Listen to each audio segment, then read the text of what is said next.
غزوہ بنو مستلق، احادیث کی کتابوں میں غزوہ بنو مستلق بھی اسی کا نام ہے اور غزوہ مریسی یہ بھی اسی کا نام ہے۔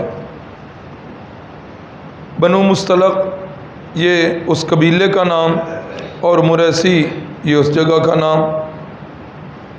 اس کے بارے میں لکھا ہے کہ بنو مستلق کا جو سردار تھا حارث ابن ابی زرار، اس نے جنگ کی تیاری کی کہ مدینہ پر چڑھائی کی جائے۔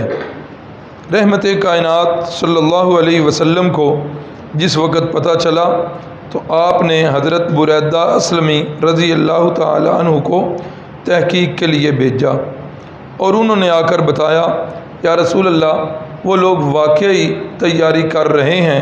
تو رسول اللہ صلی اللہ علیہ وسلم نے اپنے صحابہ اکرام سے مل کر جو ہے اس غزوہ کی تیاری کی، اور جس وقت آپ صلی اللہ علیہ وسلم وہاں پر پہنچے تو سردار جو ہے وہ بھاگ گیا۔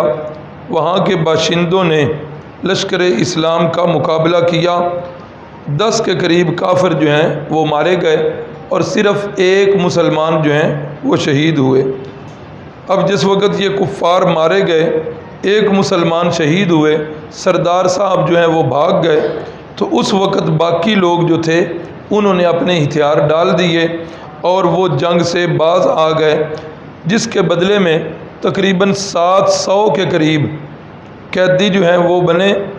2000 اونٹ جو ہیں یہ مسلمانوں کو مال غنیمت کے طور پر ہاتھ آئے اور 5000 بکریاں جو ہیں یہ بھی مسلمانوں کے حصے میں آئیں۔